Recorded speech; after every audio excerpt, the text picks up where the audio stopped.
10 sampai ke 10 apa 12 aku lupa, 12 begitu dicek lagi itu detaknya sudah tidak ada dan ukurannya juga tidak semakin membesar. Jadi malah mengecil. Ternyata itu semakin mengecil.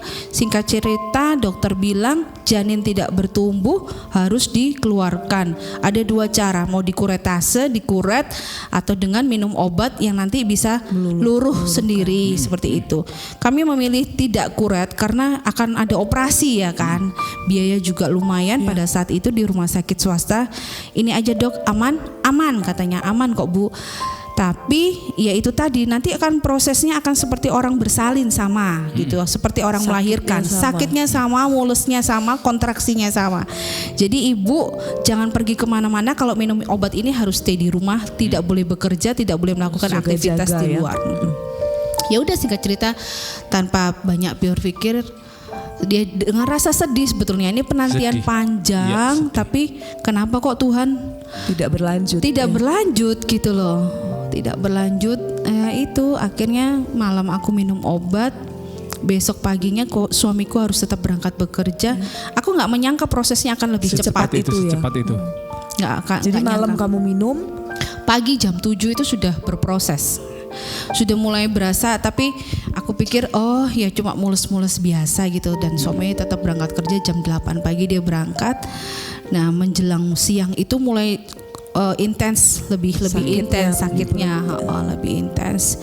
Dan bener wah baru ngerasain kontraksi mulus dari mulai perut sampai ke bawah tuh seperti orang benar-benar mau melahirkan gitu loh, mau pembukaan gitu loh, mulesnya minta ampun. Dan saya sendirian di rumah waktu itu, saya nggak mau kontak siapapun, maksudnya nggak mau merepotkan, tidak mau kontak orang tua. Dan memang saya saat itu juga nggak punya saudara, ya ada ipar, kakak ipar saya, tapi sibuk semua ya, aktivitas. Iya aktivitas bekerja semua. Jadi kamu memutuskan menghadapi itu sendiri. Sendiri, iya aku hadapi sendiri. Ya sambil nonton puji-pujian rohani gitu, sambil berjuang sendiri, kontraksinya semakin intens berapa menit sekali gitu. Akhirnya wah kayaknya nih aku udah gak kuat nih, aku udah kayak gitu. Wah udah gak kuat ini, rasanya kayak seperti ada yang ditekan gitu, harus keluarin. Aku telepon gak ya? Baru sebenarnya aku mau telepon suamiku, mau coba kontak dia gitu untuk pulang. Tapi tak tunda karena aku kebelet pipis gitu. Tertatih-tatih itu jalan ke kamar mandi itu. Begitu aku kencing gitu ya pipis, tiba-tiba pluk gitu loh keluar jatuh itu apa janinnya itu sebesar inilah kayak agar-agar gitu kayak gitu. Wah saat itu saya shock gitu loh, sendirian berdarah itu lantai kamar mandi itu udah darah semua tuh. Aku bingung ini kan ya gimana ya, aku sampai ini gimana ya, sampai ambil kresek sendiri. Ambil sendiri gitu, tak masukin kresek. Luar biasa. Itu tak bersihkan, jadi sambil kesakitan aku masih nyemprot kamar mandi lantai gitu. Terus tertatih-tatih ke kamar, aku coba kontak suamiku, bisa pulang sekarang nggak? Aku minta tolong, aku bilang gitu. Soalnya ini udah keluar, suamiku kaget. Iya aku OTW kan, perjalanan kan nggak bisa cepet ya. Nah selama menunggu dia dalam perjalanan itu ada proses lagi, dikeluarkan lagi sampai bersih. Iya. Jadi aku harus ke belakang lagi ngeluarin semua jaringan-jaringan yang itu udah berdarah-darah, udah sensor gitu ya. Ya aku sampai gimana ya, sampai pegangan tembok itu, sampai ya ampun Tuhan, ini harus aku apain ya, ini sisa-sisanya ini ya, bingung gitu loh. Akhirnya ya ambil kresek lagi pelan-pelan. Pas waktu itu suamiku datang cepet-cepet bantu bersihkan semuanya itu sampai beberapa kali terjadi, 3-4 kali sampai bersih. Ya, gitu luar biasa, proses yang luar biasa ya, berjuang. Kemudian akhirnya Tuhan gantikan betul. Dengan durasinya berapa lama tuh? Berapa ya? Gak lama kok, setahun langsung ada si Marvel. Ada terus Marvel. Berbahagia keluarga kecil ini, ada Marvel, kemudian ada lanjut yang kedua si beda 2 tahun. Alin. Alin. Terus kemudian sudah merasa cukup merasa lah. cukup, Merasa udah cukup dua lah ya, anak dua cukup, anak gitu ya. Saya Dua sudah, cukup. ampun ya, Cukup nggak Pak? cukup. Oke, Terus ya enjoy ya hidupnya. Udah lengkap, cowok cewek lagi, cowok cewek lengkap. Sedang menikmati, udah mulai nata nih. Yuk kita ini anak-anak sekolah sini, yuk kita beli kendaraan baru yang untuk sekeluarga, yuk kita begini begitu. Baru memulai perencanaan itu tiba-tiba seperti petir menyambar gitu. Kok ini saya nggak datang bulan ya? Kenapa ya? Tapi kok gejalanya seperti orang hamil. Padahal saat itu kita sudah menjaga ya, sudah menjaga memakai alat pengaman, alat kontrasepsi. Yes, udah. Tapi memang banyak kasus selain apa namanya tuh? Selain kontrasepsi itu masih bisa terjadi hal-hal yang tidak diinginkan itu loh. Sebenarnya gini, proses anak yang Tuhan percayakan yang ketiga Emma itu tidak hanya latar belakang karena kamu hanya kepingin nata dan sebagainya, tapi ada banyak hal yang terjadi ya yang mengakibatkan kamu sebenarnya sangat tidak siap karena ada begitu banyak hal proses benturan itu ya, benturan secara banyak. Di mental, di spirit, di apapun area peperanganmu itu kamu dibenturkan sedemikian rupa sehingga pada saat itu kamu sebenarnya sangat tidak berharap. Karena nggak ngira ya. Bukan hanya nggak ngira, karena kalau nambah ini sudah aja perjuangannya, bukan secara finansial tok ya. Kalau itu pun masih bisa, tapi ada battle yang lain gitu sehingga terus nanti gimana dua anak ini gitu ya. Betul. Keluargaku ini akan jadi seperti apa gitu ya. Karena ketika memutuskan waktu itu ketika aku hamil kan memutuskan sudah tidak bekerja ya. Full menjadi ibu rumah tangga. Dilema. Sebelumnya minta Tuhan anak bertahun-tahun, tapi ketika memutuskan oke, aku sudah dikasih anak, aku akan full menyayangi mereka, merawat mereka di rumah. Itu tambah lebih stres, bikin stres ya. Karena menjadi ibu rumah tangga itu luar biasa capek dan lelahnya gitu loh. Jadi dari pagi ke malam ngurus dan saya juga masih harus bantu suami berjualan untuk ini ya, berjualan online dan sebagainya. Tenaga habis, waktu banyak waktu dengan diri sendiri, pelayanan dengan teman-teman. Iya, itu tidak ada. Seperti terpenjara. Gitu mau waktu quality time dengan suami pun juga semakin susah gitu loh, karena anak masih kecil-kecil. Belum selesai saya harus mengasihi anak 2-2 tahun kan mengasihi ASI itu kan harus ini dan sebagainya. Nggak siap sama sekali, capek dapat anak ini, wah itu benar-benar saya stres luar biasa. Itu stres terbesar saya dalam hidup. Karena saya merasa aku nggak minta ini Tuhan. Bukan ini juga yang aku perlu gitu. Bukan ini yang aku perlu. Dan ini tanggung jawabnya tapi besar gitu loh. Aku sama suami berdua tuh sampai kayak orang bengong bingung. Harus gimana ya kita ya? Bahkan aku sempat memaksa dia untuk ke dokter untuk menggugurkan kandungan. Di rumah aku sudah loncat-loncat. Berpikir bahwa itu akan jatuh. Berusaha menggagalkan kesulitan yang kita ini kesulitan bagi kamu, bukan berkat lagi, ini kesulitan. Ini halangan ya. Ini halangan. Berusaha gimana caranya nggak minum vitamin, nggak minum penguat, nggak segala macam. Aku nggak mau.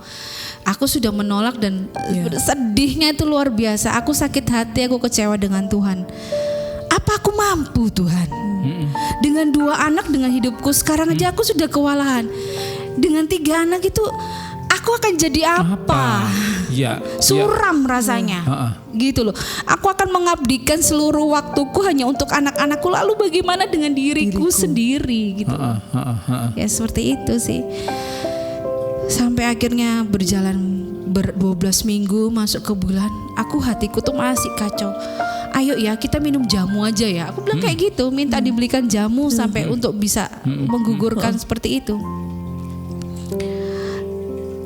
Untungnya kita punya Tuhan yang luar biasa.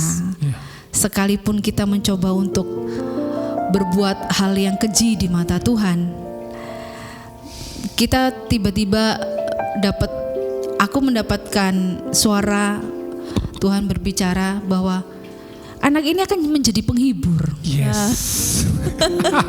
Justru yang kamu pikir gak kamu butuh, ini loh kebutuhan yang kamu perlu itu ada di kamu dan kamu tidak memandang itu. Nanti Novi nanti. Aduh, aku sampai ketika Tuhan sudah berbicara aku tuh sampai nggak bisa berkata-kata gitu loh. Anak ini akan menjadi penghibur, maksudnya apa yang kamu khawatirkan gitu loh.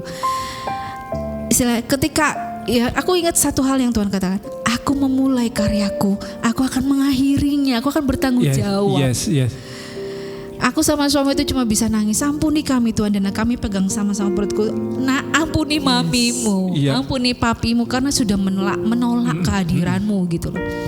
Aku sampai minta ampun sampai sekarang loh, sampai sekarang kalau sampai itu pasti setiap kali aku dia tidur tak halus, mami minta maaf ya, dia cuma bengong gitu. Gitu, mami minta maaf Emma kalau mami dulu pernah berbuat jahat, punya pikiran jahat sama Emma. Aku sering kali kayak gitu. Itu proses yang luar biasa. Ya seperti itu. Dan ternyata Tuhan buktikan.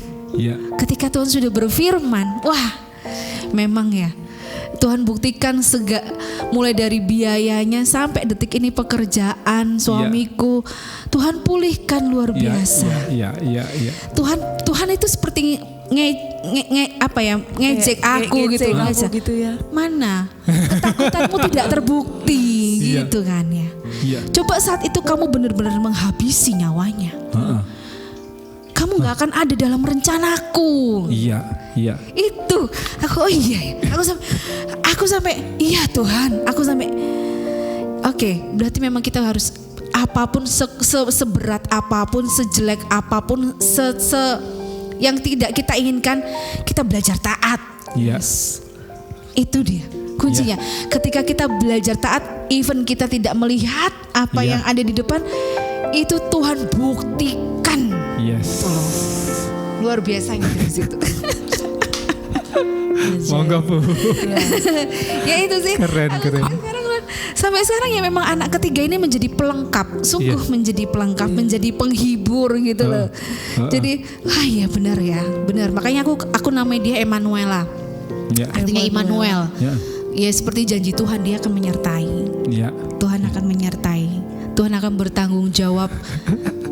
Karena kan ya kehidupan, kalau bukan Tuhan yang tiupkan kehidupan itu, siapa? Sekalipun aku berusaha untuk menggagalkan, kalau Tuhan yang mau terjadilah ya terjadilah.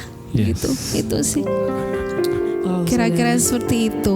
Itu luar biasa saudara. Jadi kondisi yang kadang kita mikir bukan ini yang aku perlu, tapi sejatinya hal yang berlawanan dengan apa yang kita mau itu sebenarnya itu yang kita butuhkan gitu. Mungkin bukan saat ini kita merasakannya. Betul. Dan itu yang Novi alami di tahun-tahun masa bertumbuhnya Emma. Ternyata disitulah di masa depan yang kita nggak ngerti, saat kita ada di titik ini kita nggak ngerti. Begitu kita tiba di sana, bahkan kita dalam perjalanan itu satu persatu Tuhan akhirnya tunjukkan. Tuh kan, ini loh, dia tuh kondisi seperti inilah yang kamu perlu. Kondisi anak 3 yang kamu pikir bakal pusing, ya pasti pusing. Tapi pasti. Apa ya?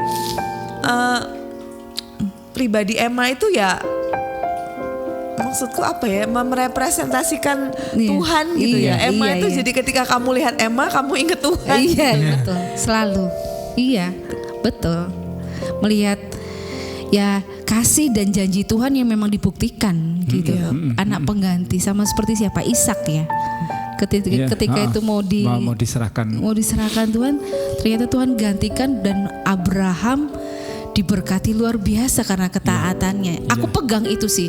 Sekalipun aku saat ini bicara tidak tahu apa yang akan terjadi di depan, tapi aku percaya ya kalau aku belajar untuk mentaat, bukan Tuhan yang aku masukkan ke dalam rencanaku. Kalau aku dulu punya 2 anak, aku mau Tuhan ada dalam rencanaku. Aku ganti, aku mau ada di dalam rencananya Tuhan, gitu aja. Jadi aku belajar taat meskipun aku nggak ngerti ini gimana ya. Nanti mereka belum besar ini ya, besar kan biayanya 3 anak sekolah, kita nggak tahu ke depannya. Tapi ya Tuhan yang memulai, Tuhan yang akan menyempurnakannya itu dengan indah. Itu aja yang aku pegang. Immanuel. Dan satu hal yang saya tadi juga diberkati ketika kita orang tua melakukan sebuah kesalahan gitu ya. Maka adalah sangat-sangat benar. Ini kebenaran untuk kita berani datang, kita mau datang bahkan sejak detik dia dan suami menyadari bahwa kita melakukan kesalahan ini, kita salah besar nih, kita salah besar. Detik itu juga dengan kesadaran penuh yang Tuhan taruh, menaruh tangan di perut kemudian mengucapkan berkat, melepaskan berkat, bahkan mengatakan permohonan maaf dan itu bahkan terus dilakukan sampai sekarang. Sampai sekarang. Dan anaknya mungkin nggak nyadar, tapi percayalah saudara, sebenarnya itu juga sesuatu yang Emma butuhkan dan mama papanya mau kasih itu. Mau melepaskan itu, mau memberikan itu. Jadi apa ya? Ketika tidak masalah sebenarnya hal-hal yang ini, tapi ketika kita mau merendahkan hati kita dan kita itu juga salah satu bentuk dia menghargai gitu ya, menyayangi si Emma ini, dan benar-benar bukan penyesalan kalau saya bilang, ini benar-benar apa ya, cara mereka untuk membangun apa sesuatu dengan Emma, membangun apa ya, kalau saya bisa dibantu membangun kelekatan kembali, terus membangun apa yang iblis coba, membangun chemistry, membangun kasih, menuangkan Tuhan di apa yang dulu sempat iblis kosong. Mau kurang dikit aja lagi loh itu saudara, kurang sedikit aja iblis menggenapi rencananya di situ ketika dia mungkin, dan saya yakin Tuhan nggak bisa turun ke bumi, bukan nggak bisa ya, Tuhan nggak akan turun ke bumi begini terus kemudian nyetop dia langsung, kurang sedikit lagi maka kerajaan iblis mulai ada benih di keluarganya dia, karena dia udah getol banget dan Mastis juga tidak melakukan hal yang gimana gitu ya. Karena menyadari keberadaannya, melihat kondisi, melihat situasi, melihat pergumulan, tantangan, melihat istrinya yang begitu sudah menyerah gitu ya. Betul. Kurang dikit lagi gitu loh. Gini, sangat berbahaya buat kita ya, membiarkan kekosongan masa lalu itu kita biarkan, mau itu sengaja atau tidak sengaja, menganga, terbuka untuk apa? Mengiringi langkah kita. Diperlukan sangat pengertian, pemahaman, hikmat Tuhan juga, tuntunan Tuhan untuk kita pelan-pelan mulai menutup setiap luka itu, menutup setiap lubang-lubang itu, menutup. Sekalipun emang nggak sadar, tapi itu yang mereka sedang lakukan.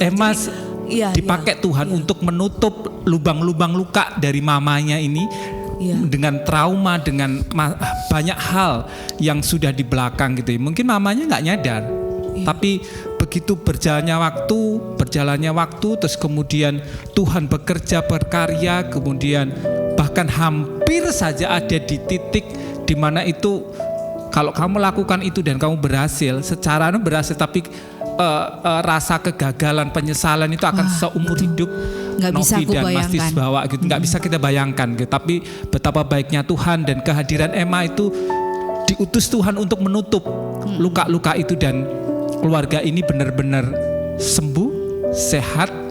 Bukan karena kekuatan manusia seperti yang Novi bilang, dengan tipe yang harus semua terset dengan baik, tapi Tuhan datang dengan sesosok Emma yang akhirnya bisa memulihkan keadaan keluarga ini dalam banyak hal, dan bisa melihat ada Tuhan, ada kebenaran Tuhan, ada kasih Tuhan, ada kekuatan Tuhan yang mengiringi.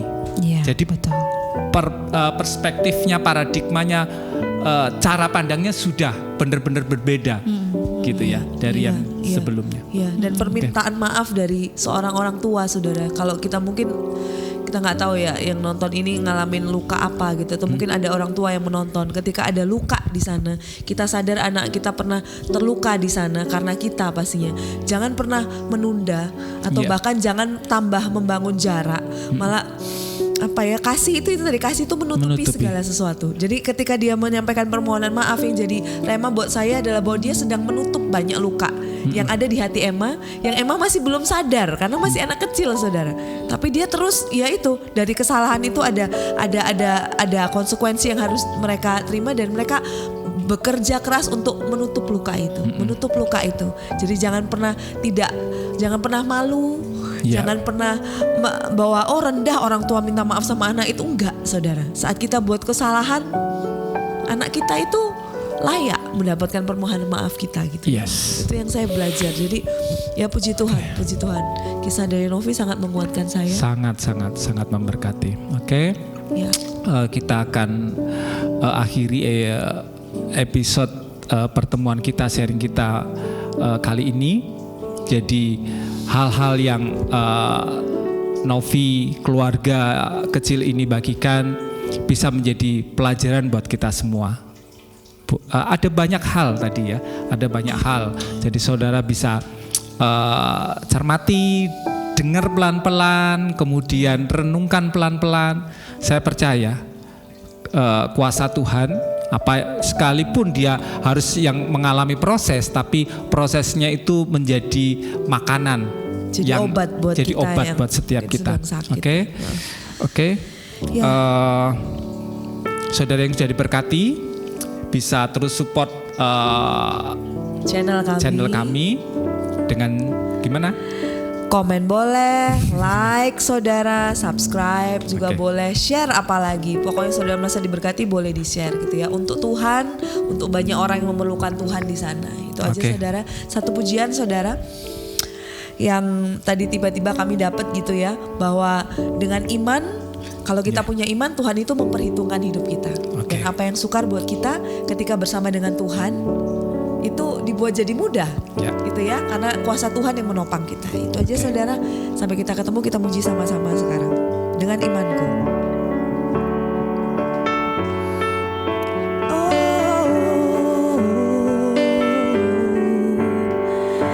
Tak mungkin bagi manusia, tapi itu pasti bagimu, dan tak layak di mata manusia, namun berharga bagimu.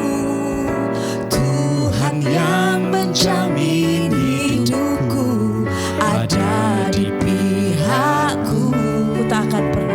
Ku tak akan pernah goyang, sebab aku lebih dari pemenang.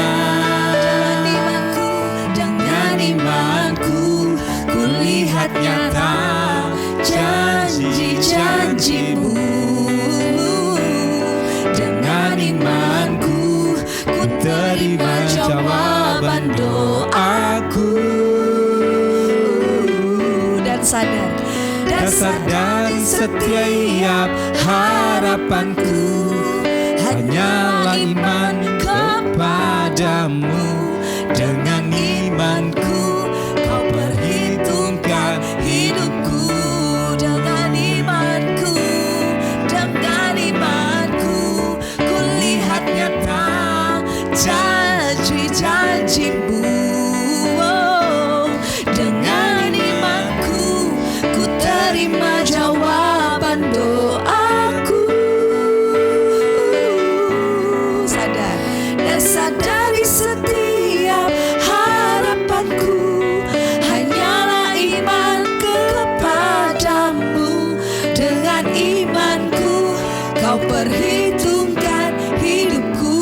Dengan imanku Tuhan, dengan imanku, kau perhitungkan hidupku. Dengan imanku, kau perhitungkan hidupku. Amin. Puji Tuhan.